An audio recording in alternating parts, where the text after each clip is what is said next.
Welcome to Postcolonial Space. I'm Masood Raja, and today I will briefly talk about Joseph Conrad's Heart of Darkness. In this video, I will first introduce the larger historical framework of the novel's time, then the specific background of the author's own production of literary text and how he gets to the heart of darkness. Then we will go into the plot, the setting, and characters of the novel itself. And after I've dealt with that, I will then give you some insights about major criticisms of the novel, especially coming from my field of study, postcolonialism, and why it's important to know all that. So here, without further ado, let's talk about Heart of Darkness. So it is impossible to talk about Heart of Darkness without understanding what happens after the 1880s Berlin Conference, which is also called Scramble for Africa or Colonization of Africa. And Wikipedia has a wonderful entry on it. But briefly, in 1880, Bismarck, the Chancellor of Germany, called a meeting of all major European powers in Berlin.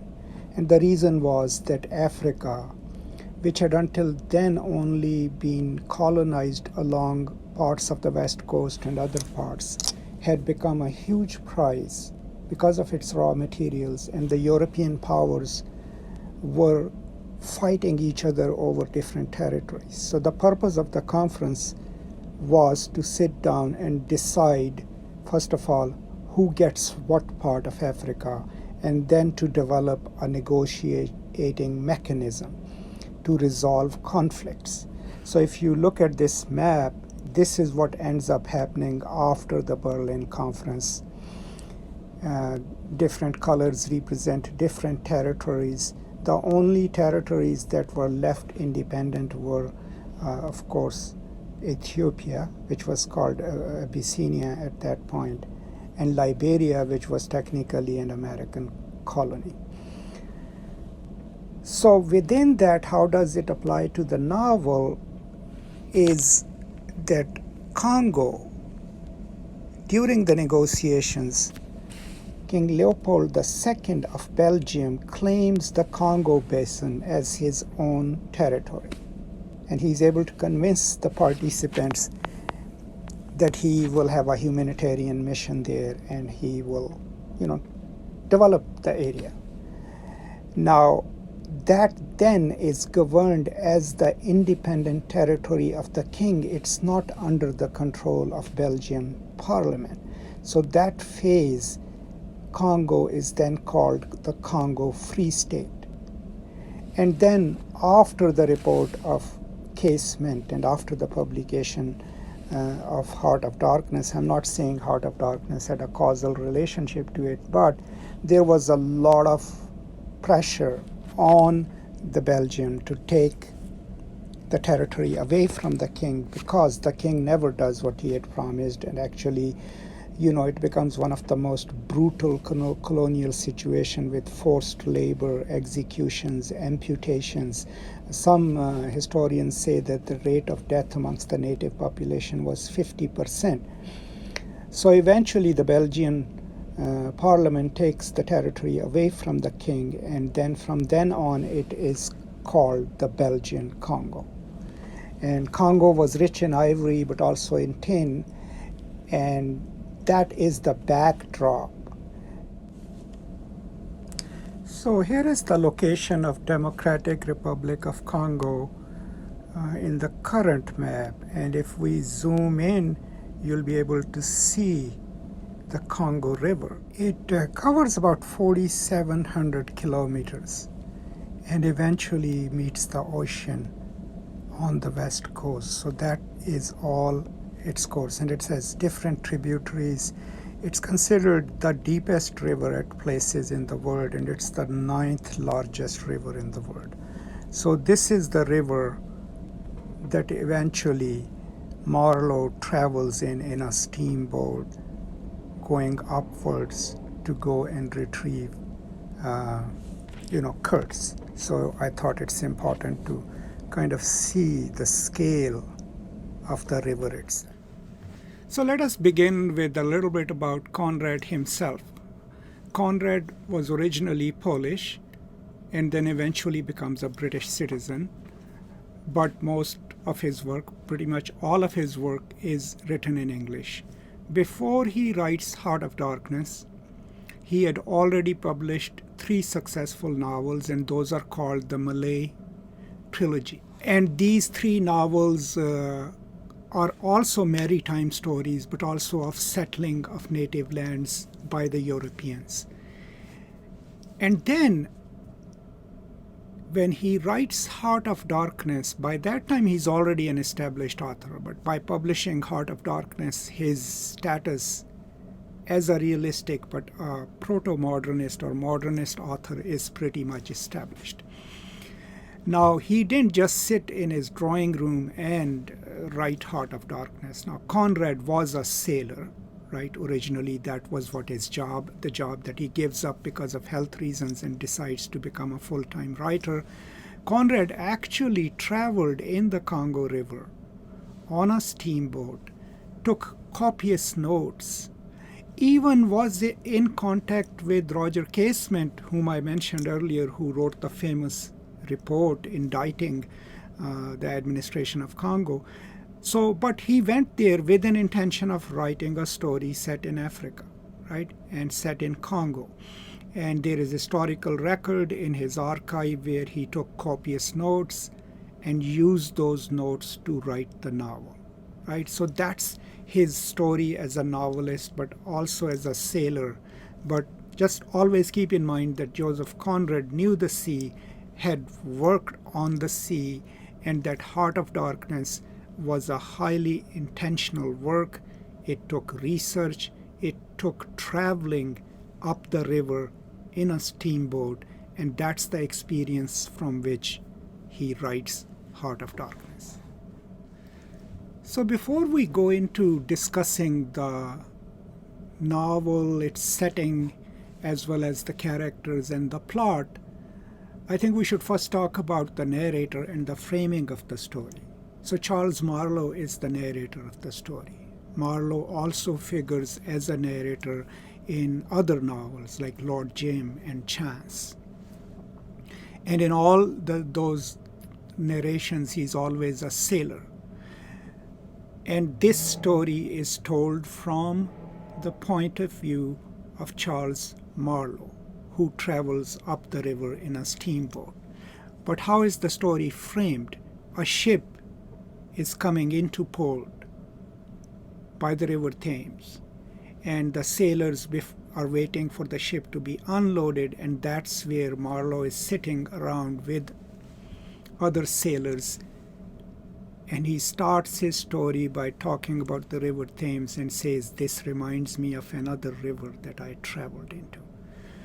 So that framing is crucial technically within the novel because it gives us a narrator and then we follow the narrator. But strategically for Conrad, it's also important that frame is kind of a defense mechanism, because whatever he's going to say about colonialism and acts of colonization, right? Remember, he's not yet a British citizen. He becomes a British citizen in 1906. The novel was published in 1898. So he has to distance himself. He doesn't want these ideas associated with him as the author, so hence the framing of the story through a narrator. So that's one function that the framing serves. There is another aspect of framing going on throughout the novel, and that is juxtaposition, temporal juxtapositions and spatial juxtapositions. So we start from the river Thames, which is a tamed river used for commerce, and it's compared to the wild Congo, right? Untamed, maybe dangerous, right? So these are the two comparisons that Marlowe draws. Then there is a comparison between Europeans and Africans, right? Europeans are placed within the present of the world. Africans are somehow prehistoric, right?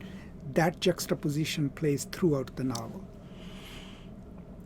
Then there is the question of civilization itself, right?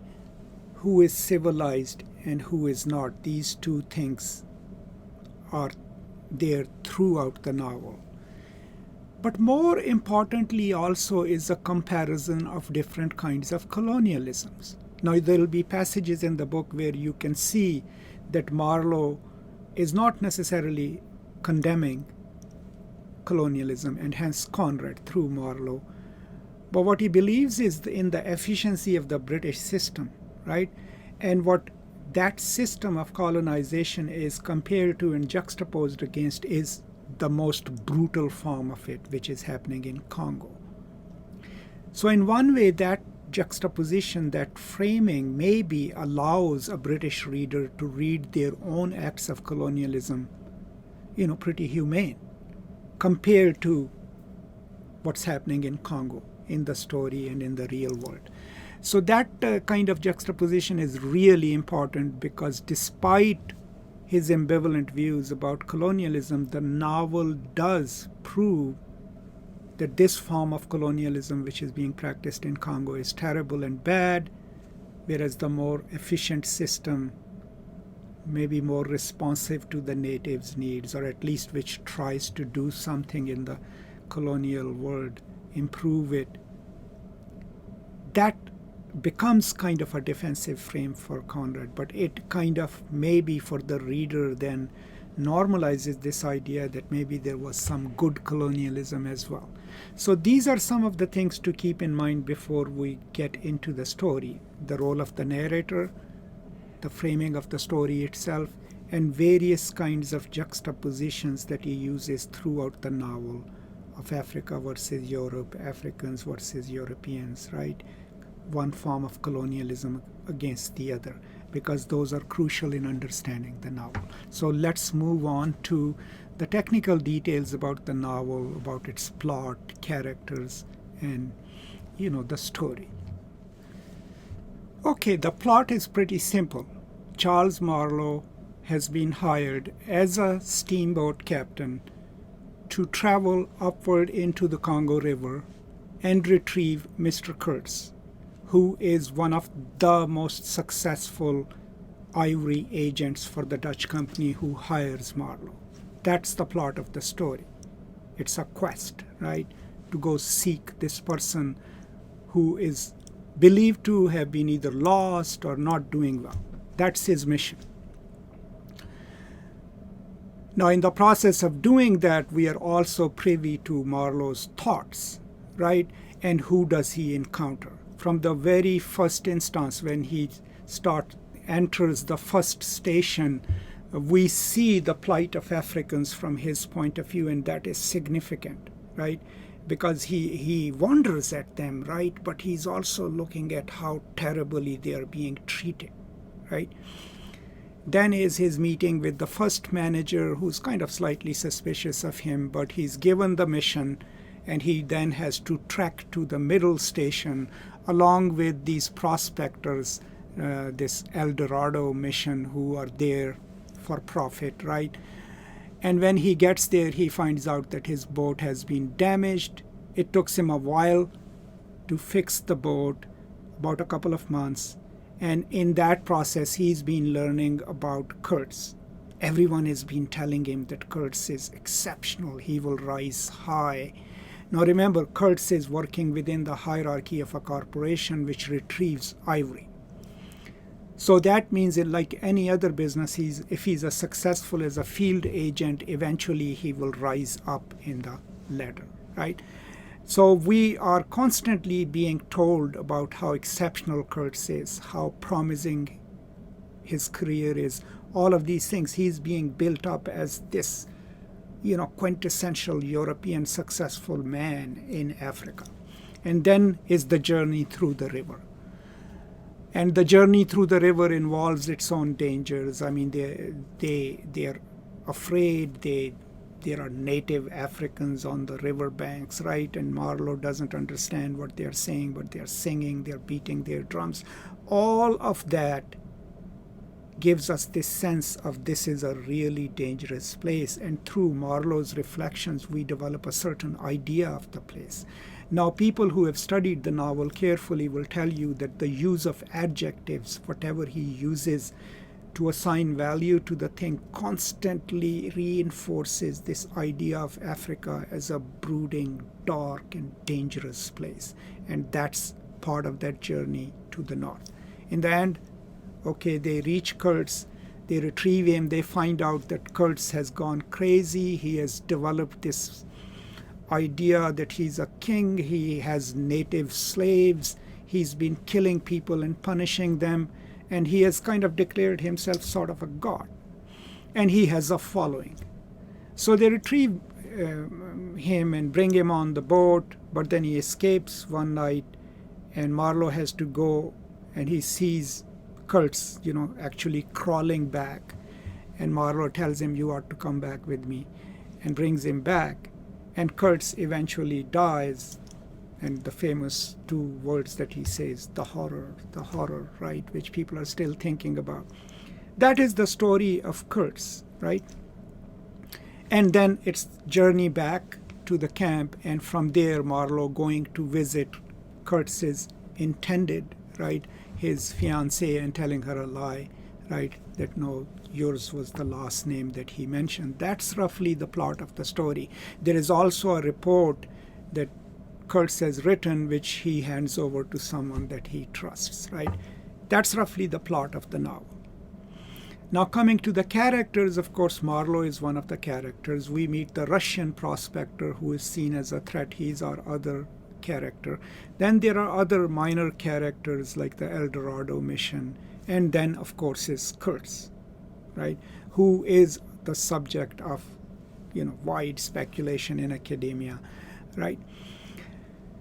And in terms of his representations of Africans, which will become problematic, and I'll explain it later, there are no speaking African characters. We encounter only two sentences spoken by Africans. One is Mr. Cult, he dead, and two, by one of the crew members, give him to us so that we eat him. Right? These are the two sentences associated with Africans. And then the most majestic image of an African we see is the woman standing on the riverbank as Kurtz leaves his abode and boards the plane. And the way Conrad describes her, she is this powerful goddess-like figure, but she's elemental and primitive. And if you were paying attention to my idea about juxtaposition, we can juxtapose her, this vital living thing represented as part of nature by Marlowe or Conrad, to Curtis is intended, who's like this lady indoors and all. So that's roughly the plot of the story, okay? And partially the characters.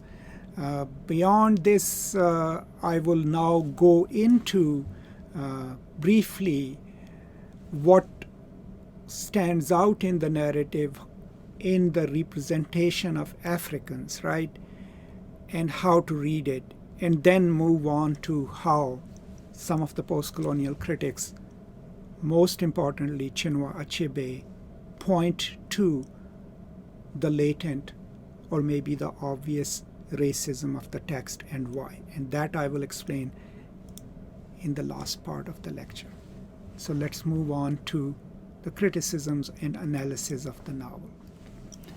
So in terms of analysis, character analysis, for example, the most discussed character is that of Kurtz, right?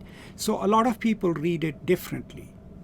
Most Eurocentric readings of the Kurtz are the readings about, okay, this is a story of the disintegration of a European mind or of a European person when placed in the wild, away from the civilizing impact of the culture in which the values that we believe in were produced. It makes perfect sense, to take a person out of their environment where there are certain social controls on their actions, give them absolute power, right? and drop them in an uncivilized place, and this is what they will become. But there is a problem with that.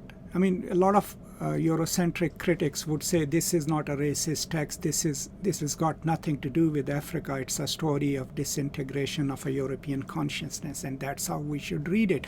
But the problem with that kind of reading is that it already presupposes that any place outside of Europe, in Africa and Asia, automatically has some kind of contagion in it which will drive people crazy.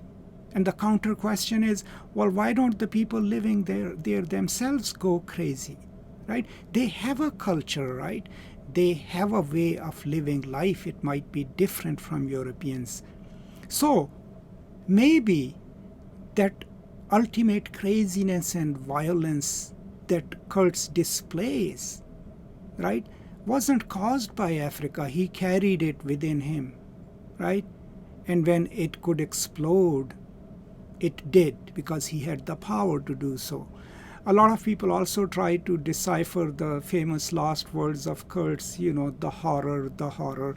Personally, I have no idea what it means. Maybe he was talking about his own experience. But what we do learn is that this is a highly ambitious man who is in the interior of Africa, has guns, right, has the power to declare himself king, right? And that's what he does with all his power, right? Becomes a dispenser of inhumane justice. And a person whose greed is, insatiable. Now, these instances happened elsewhere too. There are instances in the American invasion of Haiti where the Marines living in the jungle had declared themselves kings. There is actually a very prominent play that comes out of that time. And then there are instances of other powerful European men traveling through other places in the former colonies and taking it upon themselves to declare themselves kings, the things that they would otherwise not do. Maybe there is something about the way they imagine a colonized place in which their own laws do not apply, right? So that's the character of cults. That's how I read it. Then is the question of representation of Africans themselves. Okay, so there is no doubt in the text that Marlowe looks at their plight kindly, right, and thinks what is being done to them is wrong. But it's always mixed with a highly racist view of Africans as childlike. And the two instances where they speak already point to their childlike state and suggest that they are cannibals. So this is already heightening the stereotypes that already existed about African people. But the novel, as a sentimental novel, did impact people's views of Africa and Africans, and that credit goes to Conrad. Now, the other important aspect of it is that Marlowe, at times is being deeply ironic, right, and is really critical of his own place in that world. And maybe we ought to keep that in our mind as well as we read the novel, right? But by and large, it was and still is considered a great modernist novel, a great novel on Africa, with all the Eurocentric problems that a novel like this can have. Now, the most important critique comes from Chinua Achebe, right? Now, I have a lecture on that particular speech, and you can watch it, but here I will slightly mention about it or rehearse that argument. What Achebe indicts Conrad for is quite a few things, but first of all, what he indicts Conrad is for presupposing that Africa can only always be a backdrop for a European story, which of course Heart of Darkness is. And what he says is that by imagining Africa as a backdrop only, what then people rob Africa of is of its own culture, its own history, because all it functions is as this supine setting for European adventures, right? And that's a tendency which Achebe absolutely abhors and doesn't like. The other thing that he indicts Conrad is for not giving the Africans speech, right? And Achebe's reason for that is that withholding speech from other people dehumanizes them. And by not giving Africans speech, but also only assigning them two negative sentences, Conrad perpetuates the myth of the dumb African, of the African who cannot speak, and that is not acceptable to Achebe. Other things that he points out within the novel that he finds problematic, and because of which he claims that Conrad was a thoroughgoing racist, right, are the way Africa is represented as this dark place. I mean, if you have read the novel, or when you read the novel, when the boat is moving through, the river, all these noises, drums, all you hear about Africans is that they're dancing, they're beating drums, they are prehistoric beings. And what Achebe says is that that the drums that they played had their own language, right? The masks that they wore were eventually adopted in European art. Every tribe had its own specific culture, its own specific customs. So this is not a vast mass of people who have no culture, no vocabulary, no poetry, no language. But the novel somehow only associates negative things to the Africans and describes them as this general mass. There is no specificity. And that's also what Achebe finds deeply racist. Achebe also challenges another thing about the novel which he considers dangerous, and that is its canonization, right? That it is taught in high schools, it is taught in colleges, and because it is taught as a novel of Africa, what Achebe is saying is that if Conrad's racism is not put front and center, people who are unfamiliar with Africa will adopt these views of Africa which are presented, and which is dangerous, according to Achebe. So these are some of the things that Achebe indicts Joseph Conrad for.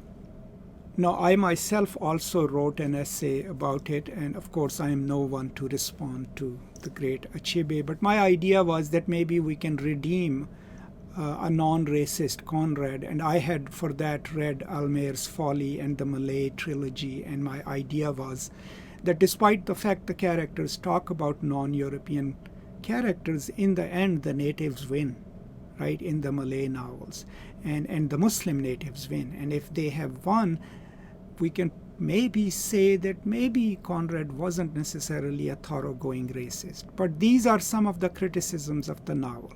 Now, if you read it, you can also focus on the two women, right? The European woman, represented as frail, can't be told a truth to, and this goddess-like African woman, and maybe see how those two figures play out.